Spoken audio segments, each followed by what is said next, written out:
فرمایا وَإِذَا سَأَلَكَ عِبَادِي أَنِّي فَإِنِّي قَرِيب، محبوب جب میرے بندے آپ کی بارگاہ میں آ کے میرے بارے میں پوچھے نا تو ان سے کہہ دینا میں ان کے قریب ہی ہوں،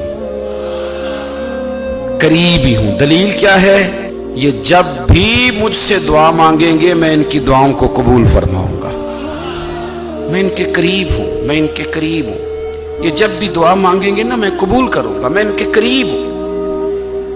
اللہ تبارک و تعالیٰ کے بندے اللہ سے محبت کرتے، رب کی بارگاہ میں جھکتے، اس کو اپنے دکھ سناتے، اس کے پیارے محبوب صلی اللہ تعالیٰ علیہ وسلم کا وسیلہ لے کے اس کے حضور حاضر ہو جاتے، پیشانیاں سجدوں سے روشن ہوتی۔ ہم نا ہر چیز کے لیے وقت نکالتے ہیں، ہر چیز کے لیے، لیکن عبادت کے لیے وقت نہیں نکالتے۔ ہر شے آباد ہے، ہر شے، ہماری فیس بک بھی آباد ہے، واٹس ایپ بھی آباد ہے، ہمارے ٹویٹر بھی آباد ہیں، ہماری ہر چیز آباد ہے۔ سب سے کم آباد ہمارا مصلی رہ گیا ہے، سب سے کم۔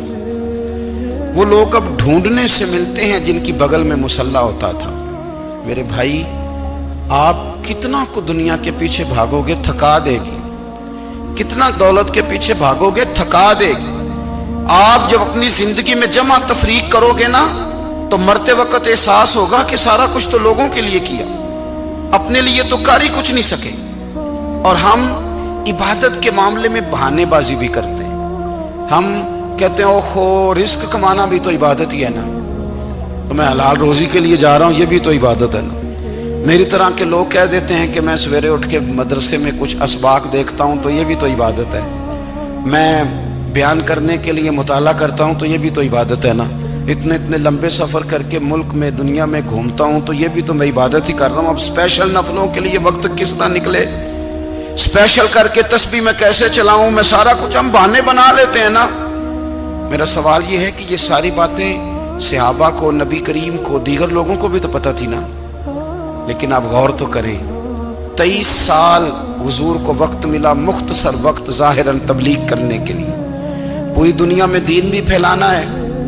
گھر میں 11 ازواج ہے، 4 بیٹیاں ہیں، ان کی اولادیں، سارے کام کاج بھی دیکھنے، لیکن سیدہ طیبہ طاہرہ حضرت عائشہ صدیقہ رضی اللہ تعالیٰ عنہ فرماتی ہیں سارا دن تبلیغ کرتے، ہر غلام کے دکھ سنتے، گھر میں آتے تو اپنے گھر والوں کا خیال کرتے، کام میں ہمارا ہاتھ بٹاتے۔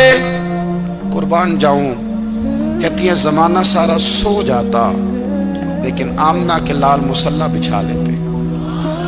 دنیا سو گئی، ساری سب سو گئے، جو خدام تھے، وہ جو غلام تھے وہ سو گئے۔ صحیح مسلم میں لفظ ملیں گے، سیدہ پاک فرماتی ہیں او میرے نبی کے غلاموں، میں نے یہ رنگ بھی دیکھا ہے کہ حضور نے اتنا کھڑے رہے، اتنا قیام کیا، اتنا قیام کیا کہ مقدس پیروں میں ورم آ گئے، سوج گئے پیر، اتنے بڑے۔ دل پہ ہاتھ رکھ کے نہیں بتا سکتا کہ میرے کبھی نماز میں پیر سوج گئے، کوئی نہیں بتا سکتا۔ بچوں کی روٹی کماتے تھک گئے بات الگ ہے، ہم سیر کرنے گئے تو تھک گئے بات الگ ہے، لیکن عبادت میں یہ بھی تو مسلم شریف ہے نا، یہ بھی تو دین ہے نا، یہ بھی تو حضور کی سنت ہے، یہ بھی تو وہ چیز ہے جو کریم کی آنکھوں کی ٹھنڈک ہے۔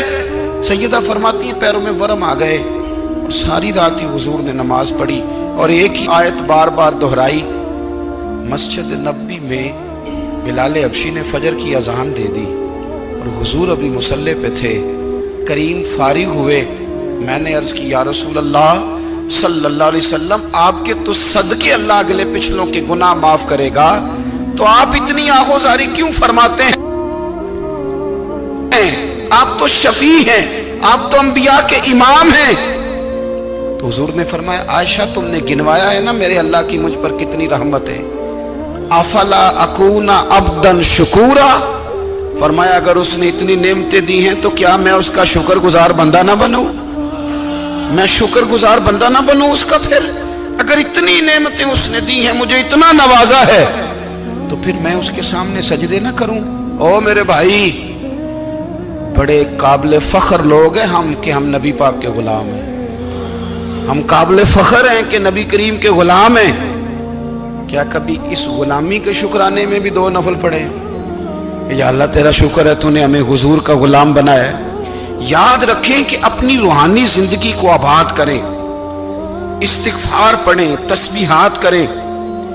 حضرت عبداللہ ابن عمر رضی اللہ تعالیٰ عنہ حضرت عمر کے صاحبزادے ہیں، مکہ مکرمہ میں ان کی قبر ہے۔ میں نے جب انہیں پڑھا تو مجھے ان سے بڑا پیار ہو گیا، لیکن آپ کو پتہ ہے وہاں جا کے کسی شخص کا مزار تلاش کرنا یا پوچھنا ایک مشکل کام ہوتا ہے۔ تو ایک دفعہ میں مکہ شریف میں حاضر تھا، تو ایک گاڑی والا ڈرائیور مجھے کہنے لگا کہ مولانا میں آپ کو جانتا ہوں، مجھے آپ سے محبت ہے، ایک بات بتاؤں آپ کو؟ میں نے کہا بتاؤ۔ کہنے لگے حضرت عبداللہ ابن عمر کی قبر دیکھنی ہے۔ میں نے کہا یہ تو نہیں کہہ رہا، یہ کسی نے بندوبست کرایا ہے، یہ اللہ نے تیرے دل میں بات ڈالی ہے، یہ ہو گیا، تو لے چل مجھے۔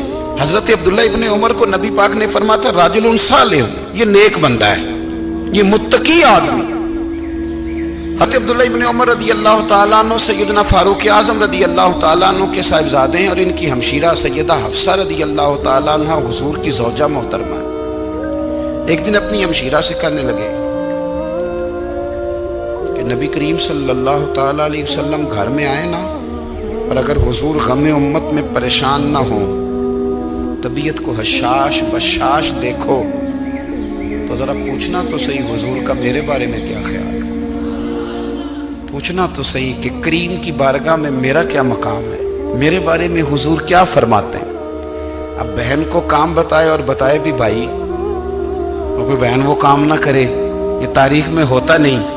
حضرت عمر فاروق رضی اللہ تعالیٰ عنہ کی صاحبزادی ام المومنین رضی اللہ تعالیٰ عنہ فرماتی ہیں کہ میں تو بس منتظر تھی، انہوں نے تو کہا تھا نا کہ اگر تم حشاش بشاش دیکھو تو بات کرنا، لیکن حضور تشریف لائے، میری باری تھی، میرے گھر تشریف لائے، کھانا پیش کیا تو فوراً میں نے عرض کی حضور ایک بات پوچھنی تھی۔ حضور نے فرمایا پوچھئے۔ میں نے عرض کی حضور میرے بھائی عبداللہ ابن عمر کے بارے میں آپ کا کیا خیال ہے؟ نوجوانوں میری بات پہ غور کرنا، میرے بھائی کے بارے میں آپ کا کیا خیال ہے؟ تو نبی کریم صلی اللہ تعالیٰ علیہ وآلہ وسلم نے میری طرف دیکھا، اور پھر حضور زیر لب تھوڑا مسکرائے، اور بریلی کے امام کہتے ہیں کہ حضور مسکرا دیتے تھے نا تو جو بڑا دکھی ہوتا تھا وہ بھی ہنس پڑتا تھا۔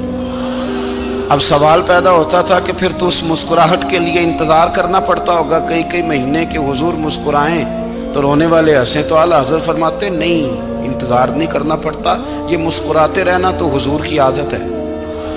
جس کی تسکین سے روتے ہوئے ہنس پڑے، اس تبسم کی عادت پہ لاکھوں سلام۔ یعنی یہ تو عادت ہے حضور کی مسکراتے رہنا، اس کے لیے انتظار نہیں کرنا پڑتا۔ بھائیو آپ خیال رکھیں گے، غور کریں گے، حضرت عبداللہ ابن عمر رضی اللہ تعالیٰ عنہ کے بارے میں پوچھا تو سیدہ فرماتی ہیں کہ نبی کریم صلی اللہ تعالیٰ علیہ وسلم نے زیر لب مسکرائے اور فرمایا حفصہ تیرا بھائی ہے تو اچھا، لیکن میں نے سنا ہے کہ عشاء کی نماز پڑھتا ہے تو فجر تک سویا ہی رہتا ہے۔ او نوجوانوں، 10 بجے تک سونے کی بات نہیں ہوئی، 9 بجے تک سونے کی بات نہیں ہوئی، 11 بجے اٹھنے کی بات نہیں۔ حضور فرمانے لگے میں نے سنا ہے کہ عشاء کی نماز پڑھ کے سو جاتا ہے اور فجر تک سویا ہی رہتا ہے، اسے چاہیے کہ تہجد کے وقت اٹھا کرے، اللہ کی بارگاہ میں حاضر ہوا کرے، آہوزاری کرے، سجدے کرے، عبادت کرے، اٹھتا ہے اور فجر میں جا کے اٹھتا ہے۔ حضرت جناب حفصہ رضی اللہ تعالیٰ عنہ کہتی ہے میں نے جناب عبداللہ ابن عمر کو پیغام دیا اور میں نے کہا میرے جوان بھائی سن، نبی پاک نے فرمایا ہے تو اچھا پر تہجد میں نہیں اٹھتا، نفل نہیں پڑھتا۔ او میری ملت کے جوانوں، مزہ نہیں آ جاتا جب ساری دنیا سوئی ہو، ساری دنیا، اور بستر بھی گرم ہو اور نیند بھی پورا غلبہ کر رہی ہو، اور اچانک گھنٹی بجے دماغ میں، آنکھ کھلے، گھڑی پہ نظر پڑے، 3:30 4 بجے کا پیغام گھڑی بتائے، اور کوئی چڑھتی جوانی والا اٹھ کے وضو کرے، اور جب وہ مصلی کھول کے بچھائے تو مدینے والے محبوب کہتے ہیں کہ ہر نماز پہ رب ثواب دیتا ہے، اور جو اٹھ کے تہجد کی نماز پڑھے اسے دیکھ کے تو رب مسکراتا ہے، جو اس کی شان کے لائق ہے، جو اس کی شان کے لائق، وہ مسکراتا ہے، خوش ہوتا ہے کہ میرا بندہ تہجد میں اٹھ گیا، وہ مسکراتا ہے۔ کاش ہماری صبحیں کبھی اپنے مالک کے نام ہو جائیں، کاش کے صبح۔ حضرت ابو الحسن رحمت اللہ تعالی علیہ حضرت معاذ ابن جبل رضی اللہ تعالیٰ عنہ کے پاس بیٹھا کرتے تھے، فرماتے ہیں ان سے جو پیار بڑھا تو پھر میرا مصلی سے بھی بڑھ گیا۔ تابعی ہیں، فرماتے ہیں صحابی رسول سے محبت ہوئی تو ذکر سے بھی ہو گئی، پھر درود شریف سے بھی ہو گئی، محبت ان سے بڑھی تو پھر اللہ نے مسجد کا پیار بھی بڑھا دیا۔ آپ فرماتے ہیں کہ میری ہر وقت بھی یہ چاہتی تھی کہ بس اللہ اللہ کروں، بس اللہ اللہ کروں، بس نہ میں ذرا تھوڑی جان چھڑاؤں لوگوں سے، کو 10 منٹ ملے تو میں کو 4 نفل پڑھ لوں، میں تھوڑا سا نہ بچوں لوگوں سے، اور مجھے تسبیح ملے تو میں نہ کچھ 400-500 دفعہ استغفار پڑھوں، سبحان اللہ، الحمدللہ، اللہ اکبر، لا حول ولا قوت الا باللہ، میں نہ تسبیحات پڑھوں۔ فرماتے ہیں کہ بچے تھے گھر میں 6-7، غربت تھی، کام ملتا کوئی نہیں تھا، اور میں کام چور نہیں تھا، کام ڈھونڈتا تھا، پر اللہ کی قدرت کے کام نہیں ملتا تھا۔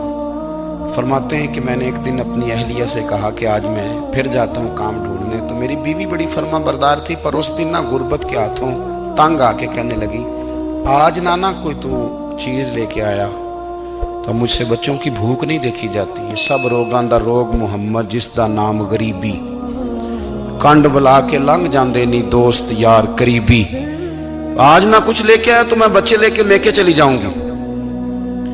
شیخ فرماتے ہیں کہ میں بڑا پریشان گھر سے نکلا، پر میں نے صبح سے لے کے زور تک کام ڈھونڈا، کام ملا کوئی نہیں، تو میرے دل میں خیال آیا چلو کام نہیں ملتا تو اللہ اللہ تو کرے نا، چلو بندوں کی مزدوری نہیں ملتی تو رب کریم کی عبادت ہی کرتے ہیں۔ فرماتے ہیں کہ میں نے نا فرات کے پانی سے وضو کیا، نہر کے، شدید دھوپ تھی، ساتھ ریت تھی اور ریت تپ رہی تھی، میں نے اپنا رومال وہیں مصلی کے طور پر بچھا لیا، اور فرماتے ہیں کہ زور سے لے کر عصر تک نماز پڑھی، دھوپ بھی پورے زور پہ، پر میرے سجدے کا ذوق بھی پورے زور پہ۔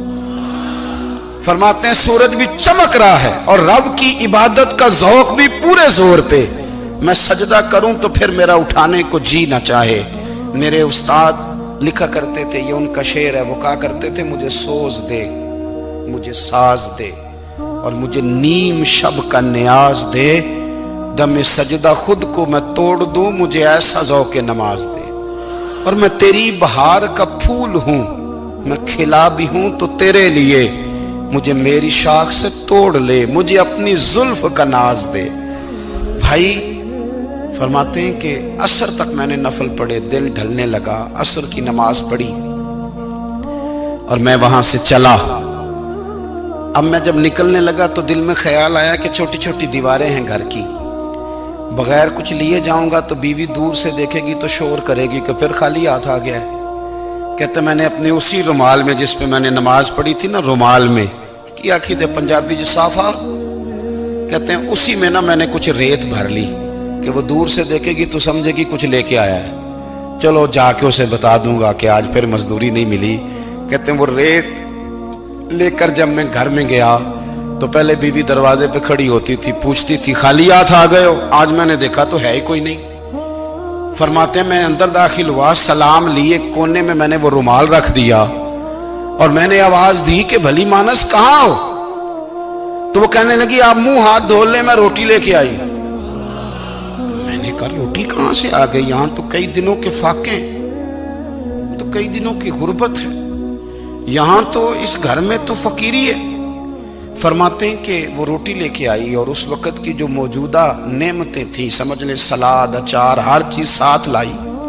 میں نے کہا کہ بچے کہاں گئے؟ کہنے لگی وہ کھانا کھا کے کھیلنے گئے، آپ کھانا کھا لیں آ جاتے۔ کھانا اس نے چن دیا۔ میں نے حیرت انگیز لہجے میں ساری نعمتیں اپنے دسترخوان پہ دیکھ کر کے بیوی سے پوچھا یہ کہاں سے آیا کھانا؟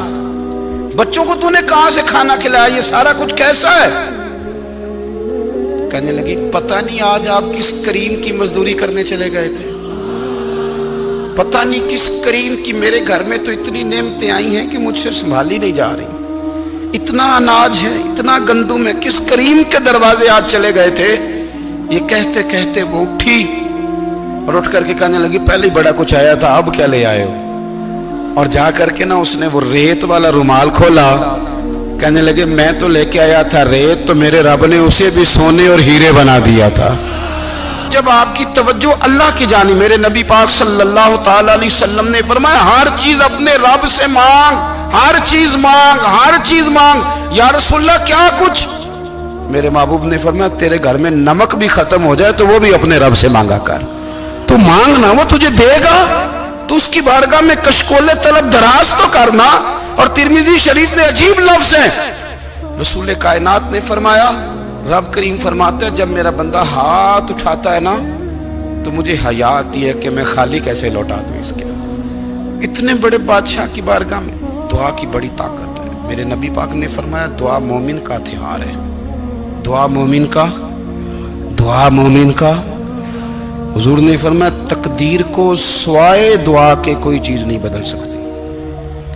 دعا مومن کا ہتھیار ہے، یہ کافر کے پاس کوئی نہیں، یہ ہتھیار ہے مومن کا۔ اللہ کرے آپ کو سمجھ آئے، پھر سنیں، کئی بار کہہ چکا ہوں یہ ہتھیار ہے۔ کافر کے مقابلے میں جو تیرے پاس سب سے بڑا ہتھیار ہے وہ دعا ہے۔ دعائیں کرانی چھوڑ دی، کرنی چھوڑ دی، لینی چھوڑ دی۔ حضرت سیدنا انس بن مالک رضی اللہ تعالیٰ عنہ فرمایا کرتے تھے میں نے وہ رنگ دیکھا ہے جب حضور دعا مانگتے تھے اور حضور کی مقدس آنکھوں میں آنسو بھی ساتھ ہی بہا کرتے تھے، میں نے وہ انداز دیکھا۔ بھائی اپنا مصلی کا، عبادت کا، وظائف کا، اللہ اللہ کا سلسلہ اس کو مضبوط کریں، اپنی دعاؤں کے تعلق کو مضبوط کریں۔ دعائیں بڑے انقلاب برپا کر دیتی ہیں۔ ہم تھوڑے تھوڑے نا جب سے خشک ہوئے ہیں نا، خشک، اور میری تو جماعت ہی صوفیاء کی جماعت تھی، ہم تو داتا علی اجمیری کی جماعت سے، ہم تو خواجہ اجمیری کی جماعت سے، ہم تو شیخ احمد فاروق سرہندی کی جماعت سے، ہم تو صوفیاء کی جماعت۔ ہماری جماعت نے بھی وہ تعلق جو ہمارے بزرگوں نے بنایا تھا۔ بزرگ اللہ کے قریب کیسے جاتا ہے؟ تو ہمارے یہاں نا بہت سارے لوگ کہتے ہیں جی نظر ہو گئی تو کام ہو گیا۔ بھائی جو بخاری مسلم میں طریقہ ہے نا اللہ کا قرب پانے کا، وہ تو نفل ہے۔ نبی کریم علیہ السلام نے فرمایا بندہ نفلوں کے ذریعے رب کے قریب جاتا ہے، اور اتنا قریب جاتا ہے کہ پھر اللہ اس کی زبان بن جاتا ہے، اللہ اس کی آنکھیں بن جاتا ہے، کان بن جاتا ہے، ہاتھ اور پیر بن جاتا ہے۔ تو یہ تو عبادت ہے، یہ تو اللہ کی بارگاہ کی حاضری ہے جو آپ کو اللہ کے قریب کرے گی۔